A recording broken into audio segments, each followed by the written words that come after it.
Ya. Parece que entonces está quedando claro, ya que no hay preguntas.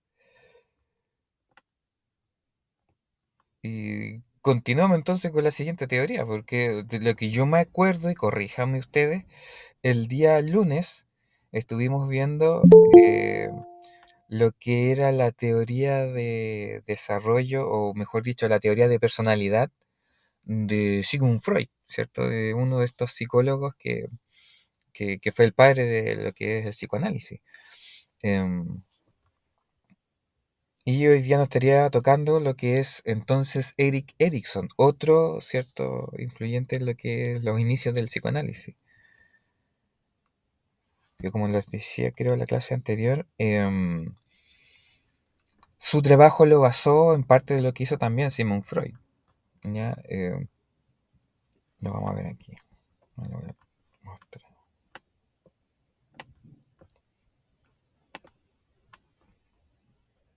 A ver, a ver. Ya, por aquí. Ahí está Freud.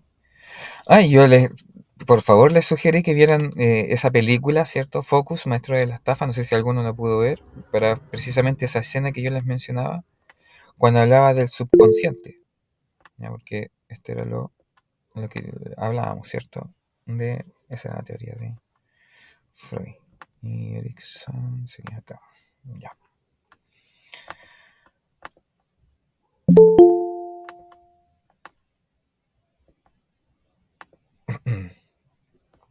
Pero no importa, no importa, Carolina.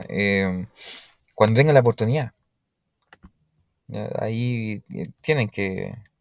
No pierdan oportunidades, a eso me refiero. ¿No? Y si las pierden, no importa, busquen la otra.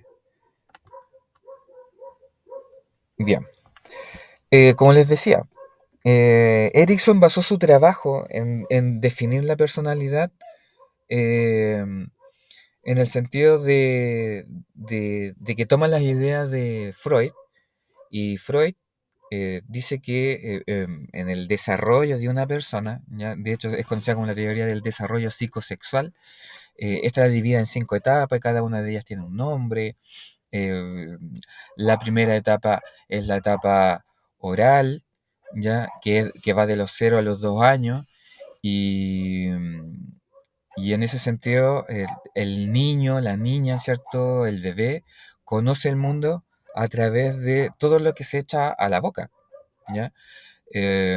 Conoce el mundo a través del sentido de la degustación, de, de, de los sabores. Ya es como el primer sentido, o sea, como uno de los segundos sentidos que comienza a utilizar para poder conocer el mundo. Por eso los niños, ¿cierto? Menores de 2 años se echan todo a la boca, la tierra, los juguetes, los utensilios, la ropa, se le echa todo a la boca. Y es por eso, ¿ya? Y así después van a también tener otras etapas, como la etapa de la fálica, latencia, eh, anal, y hay otra que es la que no me acuerdo, que son 5. En cambio, Erickson también va a postular una teoría, pero esta teoría va a estar en función de 8 etapas en la vida, ¿ya? No de 5, sino de 8. Y además, a diferencia también de la teoría de Freud, Freud dice que estas 5 etapas van desde el nacimiento hasta aproximadamente la adolescencia y la juventud. Y de ahí, claro, la última etapa es permanente hacia arriba. ¿Y por qué? Porque hay ciertas fijaciones. En cambio acá Erickson, ¿cierto? Con estas 8 etapas que ustedes están viendo en la presentación, en la diapositiva, eh, es desde el nacimiento también, en eso coinciden, ¿cierto? Desde el nacimiento del individuo, pero a diferencia de acá, que es hasta la muerte, ¿ya? Es decir, durante todo el ciclo de la vida de esta persona. Entonces, ahí ustedes pueden ver, ¿cierto?, las edades que aproximadamente, o los periodos, ¿ya?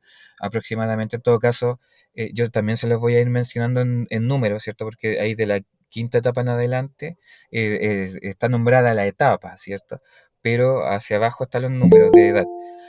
Dicho por lo mismo, estas edades son aproximadas, ¿ya? Son el promedio, porque esta etapa no es que uno tenga los 11 meses, con 29 días, perdón, 30 días, con 23 horas y 59 minutos, que al segundo siguiente, perdón, 59 segundos, sí, al segundo siguiente uno pasa a la etapa 2. No, no es así, no es que, sino que esto se van dando de manera progresiva.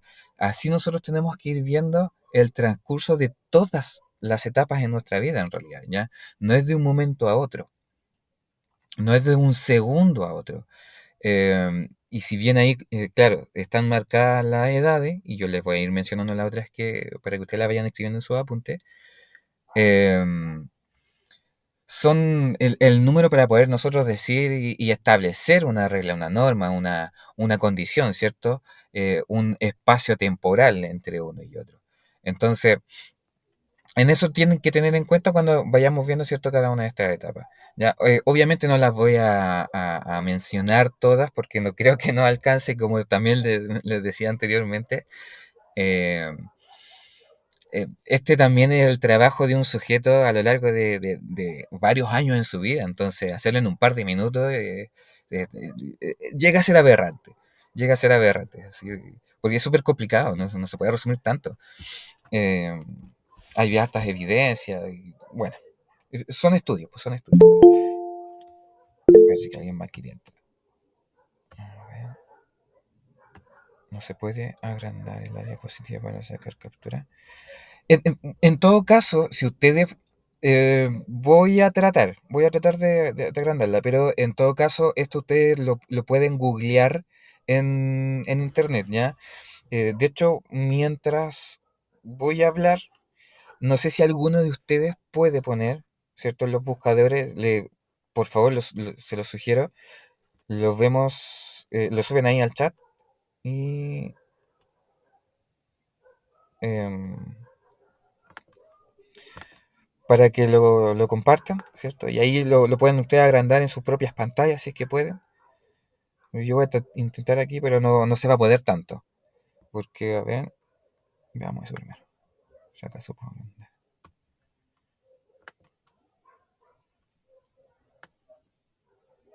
Ok. Pero no lo van a poder ver completo. Entonces vamos a tener que ir cambiando, vamos a tener que ir subiendo. No sé si le acomoda así, yo no tengo problema. No sé si le acomoda en esa forma. Sí, profesor, Ya, ahí está bien. ya, pero antes de ya referirnos a cada una de las etapas, necesito hacer otra explicación general. Ya, así que ahí voy a bajar y después se las voy a volver a agrandar. ¿Y qué es lo que les voy a decir? Bueno, cuando ustedes vean estas 8 etapas, ya les dije esa primera consideración. La segunda es que acá lo principal de esta teoría, como ustedes lo ven ahí, desde el nacimiento hasta la muerte, eh, toda persona se ve enfrentada a ciertos desafíos, ¿ya? Siempre hay un enfrentamiento, hay algo al que nosotros nos vamos a encontrar y tenemos que resolverlo, ¿ya? Y el resultado de ese enfrentamiento que nosotros vamos a tener puede ser vista de manera positiva, ¿cierto? O resultar de manera positiva o resultar de manera negativa. Positiva, ¿cierto? Logrando el desafío, ¿cierto? Superándolo, y si no lo supero, fracaso en eso, ¿ya? Y el cuento, al igual que la teoría de Freud, nos quedamos fijados en esa etapa, ¿ya? Quedamos ahí. Y si bien por edades seguimos pasando a la siguiente, esa fijación está en que el fracaso va a estar presente constantemente en nuestra vida hasta que no la superemos, ¿ya? Y es por eso que muchas de las cosas negativas que algunos pueden observar o que vamos a ver en su minuto, etapa por etapa, las podemos ver incluso presentes en nuestras propias vidas, ¿ya? Pero para eso nosotros tenemos que observarnos a nosotros mismos, y ese es el desafío también a hacerlo ustedes ahora, ¿ya? Que tienen ahora la oportunidad de hacer una introspección, ¿ya? De mirarse hacia adentro. Así como lo tuvieron que haber hecho también con la teoría de Freud, la idea es que con Erickson también lo pueden hacer, ¿ya? Eh, entonces, eso es la segunda general. Y la tercera y aquí ya vamos a entrar más en detalle, es que las 3 primeras etapas, ¿ya? Si tuviésemos que comenzar a- también a delegar responsabilidades de quiénes son los encargados de que ese individuo, o sea, cada uno de nosotros, logre el éxito o quede, ¿cierto?, fijado en el fracaso, eh, lo vamos a tratar de transformar en números, ¿ya? En conversaciones con otros profesionales que también han estudiado esto, eh, y que están más relacionados, por ejemplo, con los números, eh, son incluso hasta más pesimistas en algunas etapas, ¿ya? Porque los números que yo, por ejemplo, considero en ese sentido, y que por lo que he estado leyendo, estudiando y lo que vimos en la carrera, es que aproximadamente en las 3 primeras etapas, bueno, y aparte que también ustedes pueden sacar las conclusiones, hasta los 5 años, hasta los 6 años, ¿quiénes creen ustedes que es responsabilidad o quién es el responsable de que la persona logre el éxito? ¿Qué creen ustedes? Piénsenlo. Los padres. En muchos casos los padres, por supuesto, pero no todos viven con los padres, po. Claro, pero la persona que está encargada del niño, Exactamente. Esa es la persona. imagínese si el niño se desarrolla en un ambiente de temor, de inseguridad, Eso. donde no le prestan atención, y yo pienso que eso es lo que define su carácter más adelante o el Mire, resto de su desarrollo. lo que usted piense, lo que usted está pensando ahora, contrástelo cuando lo comencemos a ver de manera individual, ¿ya? Porque ahí sale, ¿cierto? Son las características, ¿cierto? Que se van adquiriendo de manera positiva o de manera negativa. Esas precisamente características que dice usted, ¿ya? Para la personalidad. Entonces, eh, en esta primera etapa es lo que decía usted en esta segunda instancia, ¿cierto? Es el adulto responsable. En la gran mayoría de los casos van a ser los padres, ¿cierto? Pero en otros van a ser los tíos, los abuelos, ¿ya? Las abuelas, las tías, o sea, otros vínculos, ¿cierto? Pero siempre van a ser los adultos responsables, son los mayores en estas 3 primeras etapas, que es el adulto 100% responsable de esto. ¿Ya? Y vean las edades nomás, porque se ven ahí, ¿cierto? Hasta los 5 años. O sea, no podemos pedirle a un menor, porque ni siquiera biológicamente están preparados para eso. ¿Ya? Ni siquiera biológicamente. Por eso ellos, bueno, para todos los seres humanos, las primeras etapas de vida tenemos cambios, pero demasiado drásticos. Son tanto intelectualmente como físicamente. Estas son las etapas que se van dando con mucha más rapidez. El crecimiento, ¿cierto?, de la persona física e intelectualmente, ¿ya? O mentalmente, vamos a llamarlo, que es lo mejor. Mentalmente y físicamente. O sea, las transformaciones son muy, muy, muy eh, gigantes, llegan a ser grotescas, ¿cierto? Porque son cambios demasiado estratosféricos. Imagínense que una persona ¿cuál es el promedio? ¿Serán los 45 o 50? ¿El promedio de altura de un bebé? Dígame usted, porque yo manejo solamente las cifras de la mía, de mi niña. Em, Sí, más o menos Más o 45, menos 50. podría ser, ¿cierto? Y hay personas que llegan a medir 2 metros de altura. Em, no sé cuántos casos conocerán ustedes de gente que, no sé, siendo chico en edades súper infantiles, em, por ejemplo, hasta los 5 o 6 años son súper chiquititos, algunos que se quedan, ¿cierto?, muy baja estatura y después crecen enormemente. Otros no tanto, pero el cambio, ¿cierto?, de estatura se nota demasiado, independiente de que no sean estos tan abruptos. Y las formas de pensar igual, igual, igual, igual. Entonces de ahí por ejemplo, y eso nosotros lo sabemos que venía con anterioridad, porque, por ejemplo, cuando lo veíamos en los presocráticos, Heráclito decía que todo cambiaba, po, ¿ya? Que el río fluía, ¿cierto? Y precisamente si yo me lanzaba al río, y de ahí viene que la frase de él, ¿cierto? Que ninguna persona se baña en el mismo río dos veces, porque las aguas siempre van corriendo. Los átomos, ¿cierto? Las moléculas de agua que están ahí cuando yo me metí, ya avanzaron hacia abajo, ¿ya? Y se fueron a juntar con el mar. Entonces, no es el mismo río, es el mismo lugar, pero no es el mismo río. Entonces, en las personas pasa exactamente lo mismo, ¿ya? Eh, Parte de esa perspectiva, ¿cierto? En la filosofía antigua con Heráclito pasa, ¿cierto? También a esta. Y, y ahí se van viendo estas transformaciones. Y estas son las características no físicas, sino que tienen que ver precisamente con este comportamiento y esta configuración de la personalidad que tenemos todos nosotros, ¿ya? Porque todas las personas pasamos por esta. Ahí las vamos a ir viendo. Entonces, en estas tres primeras etapas, 100% la responsabilidad el adulto. Y todos los que somos adultos que estamos a cargo de niños no nos podemos desentender. Y el que lo hace es porque, pucha, lamentablemente, ni siquiera por lógica, porque ustedes ven la edad, sacan las conclusiones, ¿cierto? Y tienen estos pensamientos como la compañera que nos acaba de compartir. eh, Nadie se puede hacer el tonto. Y el que se hace el tonto, no, bueno, deja bastante que desear.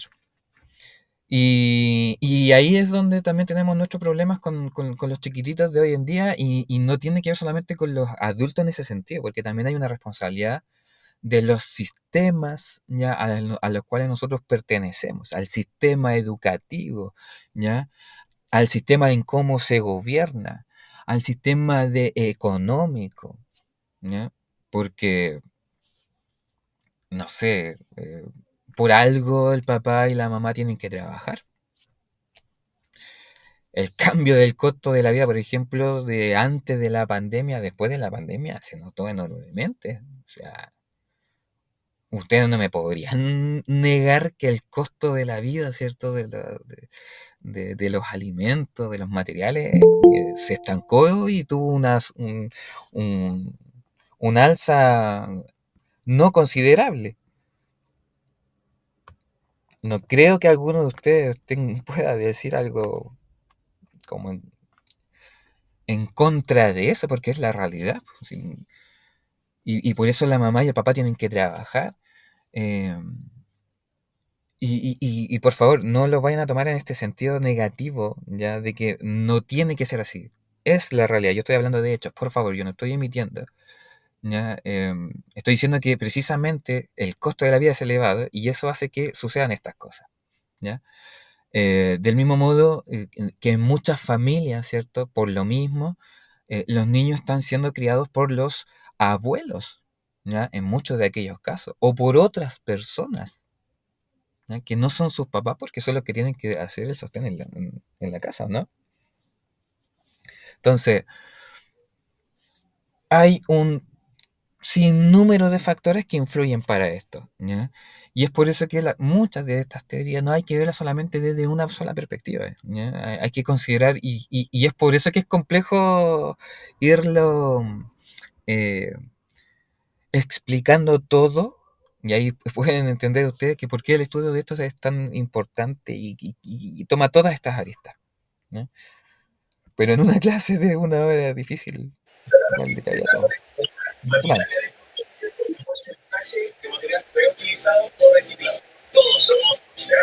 Solamente. Solamente.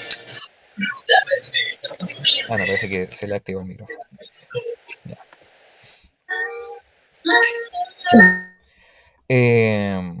Ahora vamos a hablar de la cuarta etapa, ¿cierto? Esta etapa que va desde los 6 a los 11 años. Acá ya comienza a haber una división en las responsabilidades, ¿ya? ¿Por qué? Porque se supone que el niño de los 6 a los 11 años ya comienza a integrar una parte de la independencia, ¿ya? Comienza a ser un poco más independiente, no a totalidad. Y en esos números, nosotros podríamos decir que el 70%, yo hablando de manera bien positiva, por eso les decía que hay el contraste con las personas, por ejemplo, que están más relacionadas con los números, porque otros dicen que el 80%, ellos dicen que el 80%. Yo digo 70% de responsabilidad del adulto, ya de los 6 a los 11 años, aproximadamente, ¿cierto? Recuerden esa condición, aproximadamente, unos antes, otros después, ¿ya? Tanto en el inicio de la etapa como al finalizar esta.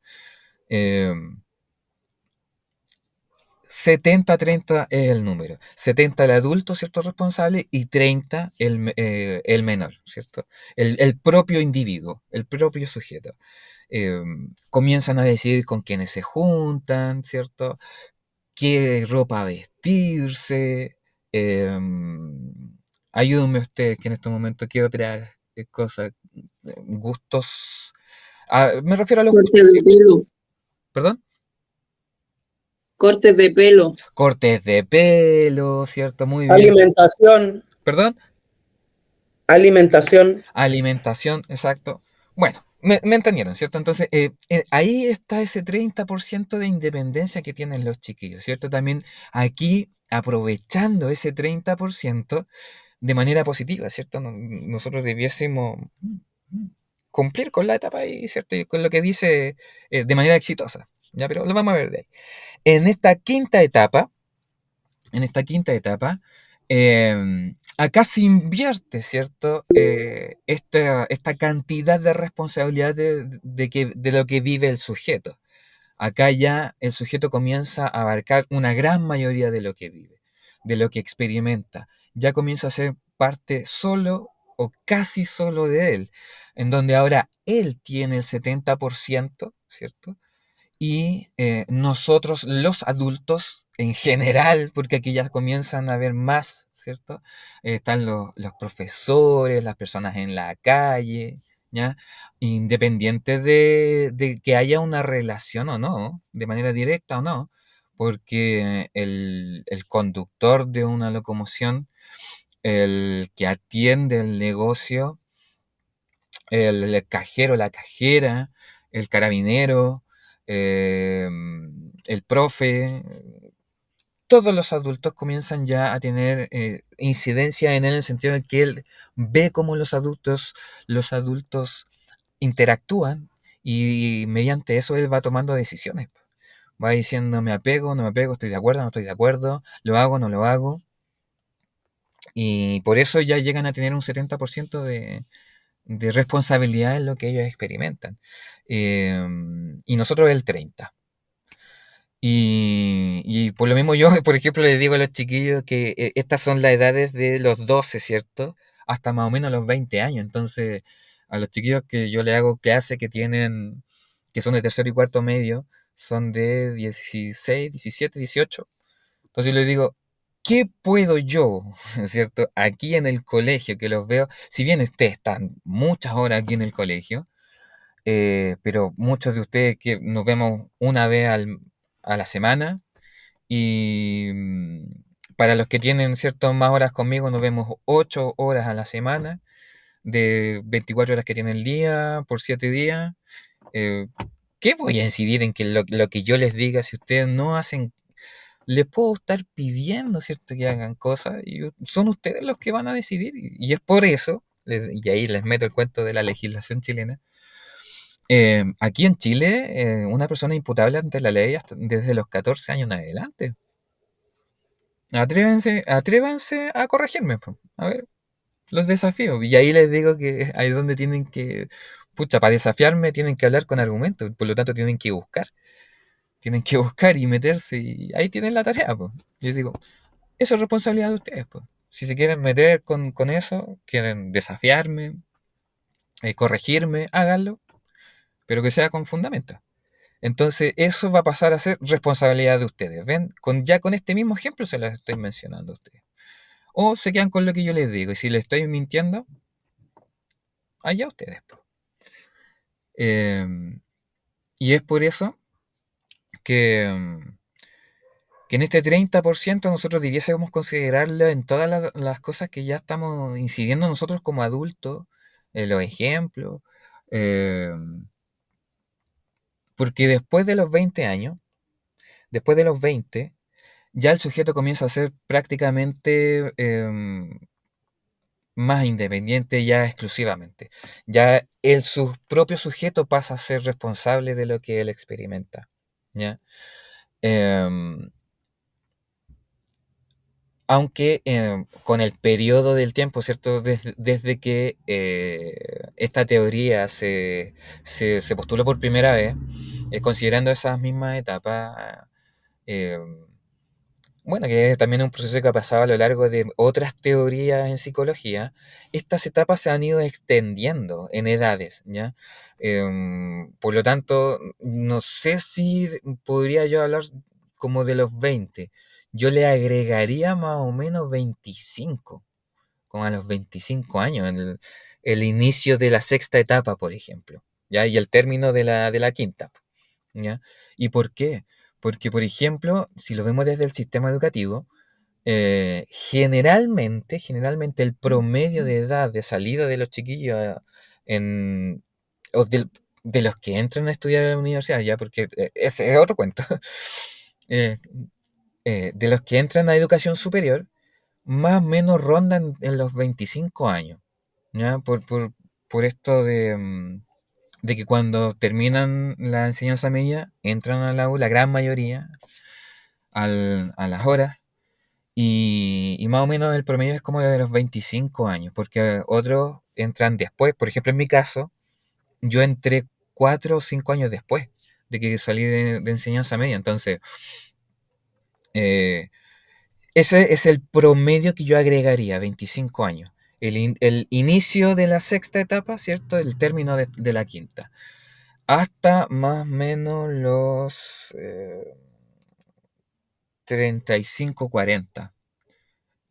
35 se supone que es cuando se lanzó la teoría, pero hoy día yo creo que ya serían más o menos los 40. En la séptima sería 40-41 hasta los 60, 55, 60, y la última etapa de los 55 años, 60 años hasta la muerte. ¿Ya? Esos son más o menos los periodos en edades que nosotros debiésemos considerar cuando estamos hablando de cada una de estas etapas. Entonces, bueno, y como se los decía, pues, estas últimas tres, 100% responsabilidad el propio sujeto. Entonces, ahora ponemos zoom.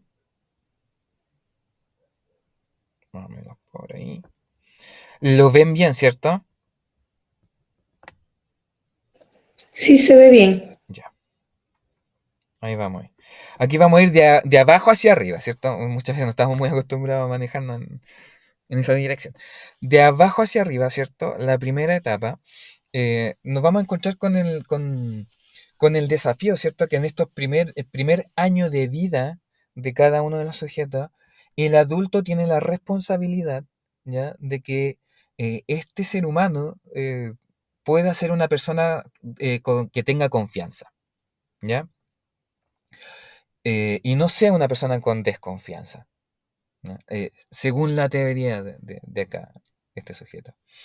¿Por qué? Porque si en estos primeros 12 años de vida yo hago que este menor se sienta protegido, se sienta seguro, eso le va a permitir, ¿cierto?, entender que el mundo no es agresivo con él, que el mundo donde él vino, ¿cierto? Que ni siquiera él tiene, porque esto lo que lo deja, ¿recuerdan la teoría anterior de Sigmund Freud? Esto queda guardado en su inconsciente, ¿ya? Que, que a este mundo que vino a existir, ¿ya? No lo quiere asesinar, no le quiere hacer daño, no quiere que deje de existir, ¿ya? No viene a un mundo en que él teniendo necesidades, ¿cierto? De alimento para poder crecer, de abrigo, ¿cierto? Para no enfermar, de cariño, eh, em, por el afecto, ¿cierto? Bueno, eso va en el tacto, ¿ya? ¿Cuáles son las otras? De limpieza, ¿cierto? El defecar, orinar, ¿cierto? El bañar, ¿ya? Em, No sé qué otras necesidades básicas se cubren en... No, sé, no recuerdo otra que sea como más básica. Ah, de sueño, de sueño. eh, Porque necesito descansar, ¿cierto? El crecimiento es una actividad química corporal que gasta Beber energía. agua, ¿Perdón? beber agua. Claro, ¿cierto? Em, Como lo veíamos, ¿cierto? Con Tales de Mileto, ¿cierto? Este otro presocrático, 70% agua, ¿cierto? El cuerpo del ser humano, entonces necesitamos agua. Em, y todas las necesidades básicas que se puedan presentar, ¿ya? Para no alargarme más. Entonces, va a sentir, ¿cierto?, que puede tener la confianza de desenvolverse en este mundo, ¿ya? De que si bien pueden presentarse problemas, él puede ser capaz de resolverlas, ¿ya? ¿Por qué? Porque aquí es donde se presentan estos primeros desafíos, ¿cierto? El sentir que estoy en un contexto, independiente del contexto en el que esté, que puedo ser yo y que puedo hacer lo que yo quiera y explorar, buscar, crecer, desarrollarme, ¿ya? Y todo lo otro que se vaya resolviendo de manera más compleja en el futuro, ¿cierto? Porque a medida que yo voy creciendo, ya las cosas se van volviendo más complejas. ¿M? Voy teniendo otro tipo de pensamientos. Mi cuerpo también tiene otro tipo de habilidades. Y si no, lamentablemente, ¿cierto? El adulto es el responsable de generar desconfianza en el sujeto, ¿cierto? Una persona que está siempre en constante disputa, riña, o mejor dicho, reñido, ¿cierto? Es una persona que siempre está en constante pelea con el resto, ¿ya? ¿Por qué? Porque se siente desprotegido, pues, si nadie es capaz de protegerlo, tiene que protegerse, pues. ¿Ya? Si recuerden que nosotros somos parte del reino animal. ¿Qué es lo primero que hace un animal? ¿Qué es lo primero que tiene que hacer? ¿Ustedes saben qué es lo primero que tiene que hacer o no? Defenderse de los depredadores. Exacto, po. Tiene que defenderse de los depredadores, po. Porque el mundo es agresivo, unos se comen con otros, la cadena alimenticia, la teoría de evolución, el ambiente, el clima, la temperatura, los terremotos. Todo atenta contra mi integridad, pues. La naturaleza es violenta, ya es agresiva. Pero no que, bueno, después nosotros lo entendemos que no es algo contra nosotros, pero nosotros somos parte de. Bueno, no todos en realidad, ¿eh? Hay algunos que creen que precisamente la naturaleza está en contra de cada uno, pero ya ahí hablamos de, chuta, algunas cositas que habría que mejorar en la cabeza, que no es lo mismo que los miedos, por si acaso, ¿ya? Ojo, que no es lo mismo que los miedos, ¿ya? Em, pero sí están en relación. Ahora, por eso, ¿cierto? Se tiene que defender, porque se siente desprotegido, se siente abandonado, ¿ya? No se siente querido, teme, ¿ya? Aprende a desconfiar del mundo. Y entonces me protejo. Yo me tengo que proteger. Y ahí es donde nacen diferentes formas de protección, diferentes mecanismos de protección, ¿ya? Y aquí es donde también se sustenta el mecanismo, los mecanismos de defensa, ¿cierto? En el inconsciente para lo que nos explicaba Freud, ¿cierto? Los traumas. Nuestra mente toma un mecanismo de defensa. Solange, por favor, usted quiere decir algo, disculpe. Levantó la mano. Sí, Dani, estoy aprovechando de leer el chat. Sí, sí, por supuesto. No, parece que no. Ya. Eh, ¿Vamos bien hasta ahora? ¿Sí? ¿Dudas? ¿Consultas? Ah, gracias, gracias. Ya. Profesor, y cuando un niño nace, ahí viene el apego. Eh, eh, Gracias, gracias, gracias. De aquí, cierto, también, hoy día en la actualidad manejamos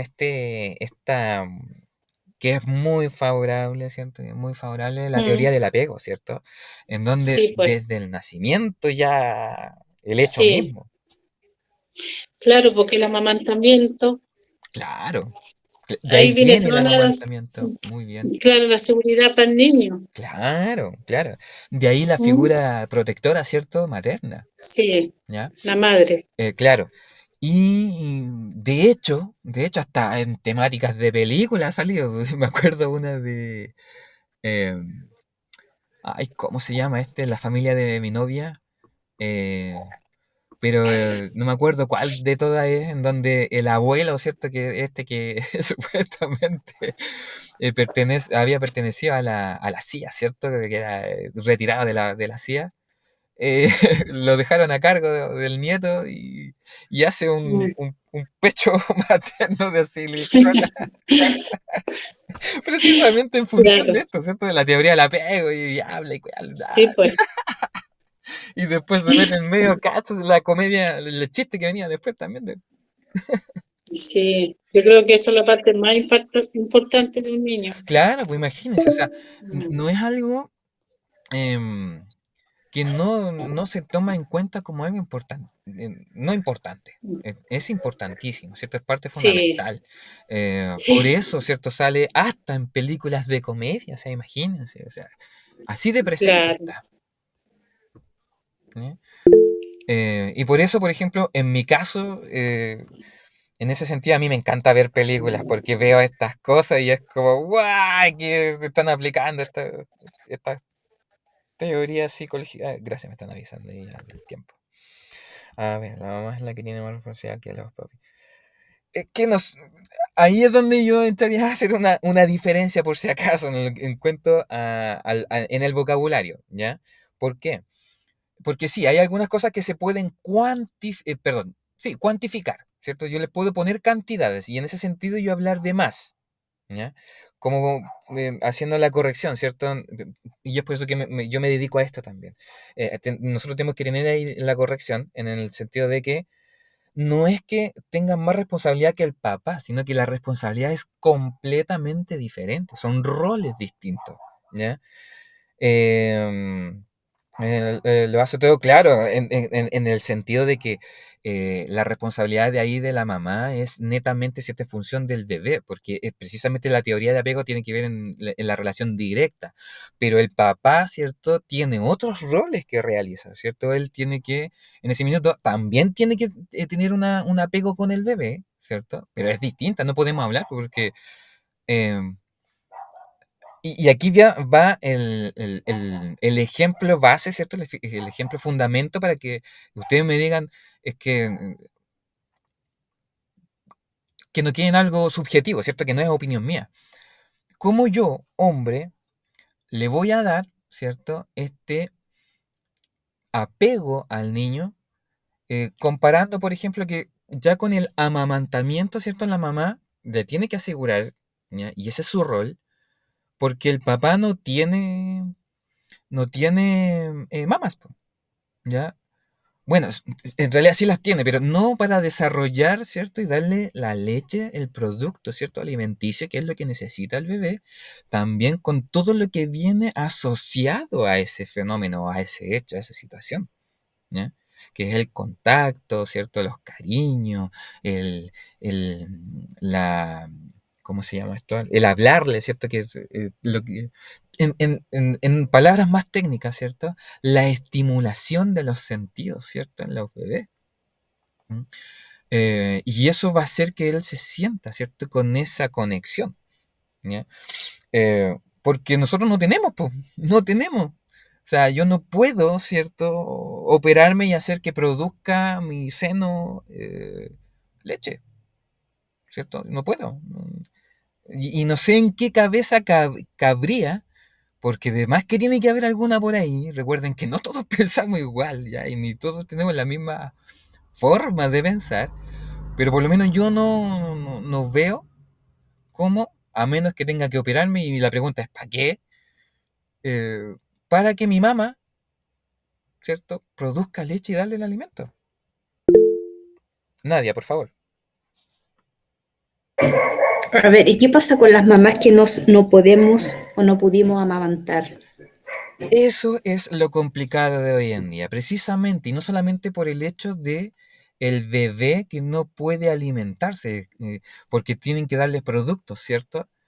Pero también, y eso va con solo lo material, ¿cierto? Solo lo físico, pero también influye el hecho de ya no importa, igual lo tengo en los brazos, ¿ya? Por eso, por ejemplo, en Chile, si no me equivoco, hay hay una forma, ¿cierto?, en las cuales se le puede dar esas condiciones, y de hecho hasta dedicarse de manera profesional, que creo que se llaman cuidadoras, corréjame ustedes, el famoso sistema de las cuidadoras, precisamente para esta etapa, en el sentido del bebé, pero también debiese haber un trabajo para las mamás en ese sentido, ¿cierto? Para las mujeres que estando en este estado no puedan amamantar, porque también es una cuestión psicológica. Estamos hablando que es fundamental, ¿por cierto? Por eso la legislación chilena hoy día 1 hora, ¿cierto? Para eso, por lo menos hay algo de que antes no había, que podría ser mucho mejor, ¿cierto? No hay discusión, pero corríjame usted, ¿eres cuidadora o no? ¿El sistema de cuidador, cuidadora? Algo así. Pero siempre funciona del rol aquí, ¿cierto? Que estamos hablando acá de la mujer. Pero ¿qué pasa con el rol del papá entonces también? ¿Es el mismo? ¿No? Entonces, en ese sentido, mire, ahí mismo sale el ejemplo. Ya que hay mujeres que no pueden, ¿cierto?, realizar este proceso y son la madre y están ahí comprometidas con ese proceso, bueno, ¿qué pasa entonces con los padres que también están comprometidos con ese proceso pero tampoco pueden hacerlo? Ya sea por una condición netamente física, biológica, natural, ¿ya? Porque la física biológica y natural de la mujer también se da. Entonces, em, pucha, también debiésemos estar hablando de eso. Em, y no porque yo sea hombre, ojo, que lamentablemente hoy día ya se está dando esa condición en desfavorecer el argumento, porque a eso, eso tiene un nombre, es una famosa falacia argumentativa, ¿ya? Que tiene que ver con no, em, déjame acordarme las palabras técnicas, no hacer observaciones críticas al argumento o a la idea que se está discutiendo, sino a una condición de la persona para hablar de aquello. Y hacer que éste no tenga su validez, ¿ya? O fundamento. No me puedo acordar cómo se llama ese tipo de falacia. Que hace referencia a la falacia del ataque a la persona, creo que es ad hominem en latín, falacia ad hominem. No me acuerdo muy bien, por favor, ustedes búsquenlo ahí, pregunten. No sé si lo habrán visto ya en lenguaje, porque tienen que haberlo visto en lenguaje, si es que no, el año pasado, porque no recuerdo si eso es parte de un contenido de primero o segundo medio, o es de este año, de tercero y cuarto medio, en lenguaje. Y hay diferentes tipos de falacias argumentativas, ¿ya? Hay otra, por ejemplo, hoy, acuérdenme, no, mejor, no me voy a desviar. Hay muchos tipos de falacia argumentativa, ¿ya? Y esa es una de ellas, ¿ya? En donde yo tengo que atacar el argumento o hacer observaciones críticas profundas del argumento, ¿ya? Porque son las ideas con fundamentos, bases, respaldo, ¿ya? Por eso argumentar es tan importante, ¿ya? No es una mera opinión, ¿ya? No puede ser algo basado en algo subjetivo, tiene que ser objetivo.